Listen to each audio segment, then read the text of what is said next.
Hello friends, എല്ലാവർക്കും നമസ്കാരം. A D ജോബ്സിൻ്റെ പുതിയൊരു വീഡിയോയിലേക്ക് എല്ലാവർക്കും സ്വാഗതം.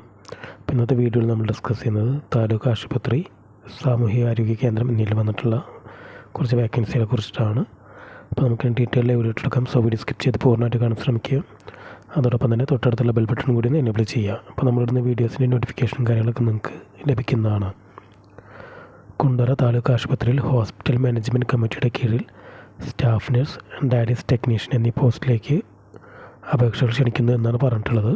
അപ്പോൾ സ്റ്റാഫ് നഴ്സ് എന്ന പോസ്റ്റിലേക്ക് അപ്ലൈ ചെയ്യാനുള്ള യോഗ്യത പറഞ്ഞിട്ടുള്ളത് GNM അല്ലെങ്കിൽ BSc നഴ്സിംഗ് ആണ്. പിന്നെ ഡയാലിസിസ് യൂണിറ്റിൽ പ്രവൃത്തി പരിചയമുള്ളവർക്ക് പ്രിഫറൻസ് ഉണ്ടാവുമെന്നാണ് പറഞ്ഞിട്ടുള്ളത്. അടുത്ത വേക്കൻസി ഡയാലിസിസ് ടെക്നീഷ്യൻ എന്ന പോസ്റ്റിലേക്കാണ്.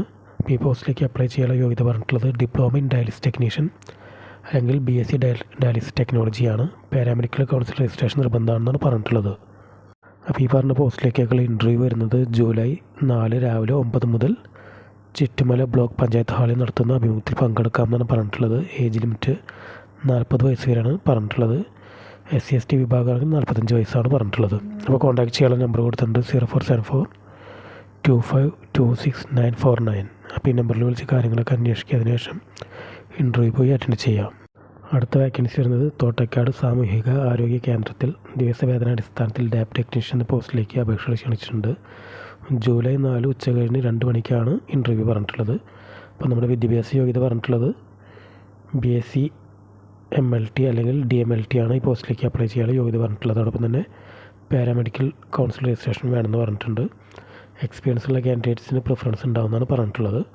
പുതുപ്പള്ളി ഗ്രാമപഞ്ചായത്തിൻ്റെ പരിധിക്കുള്ളിൽ താമസിക്കുന്നവർക്കും മുൻഗണന ഉണ്ടെന്നാണ് പറഞ്ഞിട്ടുള്ളത്. അപ്പോൾ ഇൻ്റർവ്യൂവിന് പോകുമ്പോൾ നമുക്ക് യോഗ്യത തെളിയിക്കുന്ന സർട്ടിഫിക്കറ്റുകളും നമ്മുടെ എക്സ്പീരിയൻസ് സർട്ടിഫിക്കറ്റും മറ്റു കാര്യങ്ങളായിട്ട് വരാനാണ് പറഞ്ഞിട്ടുള്ളത്. അപ്പോൾ യോഗ്യരായ ഉദ്യോഗാർത്ഥികൾ ഇൻ്റർവ്യൂ പോയി അറ്റൻഡ് ചെയ്യുക.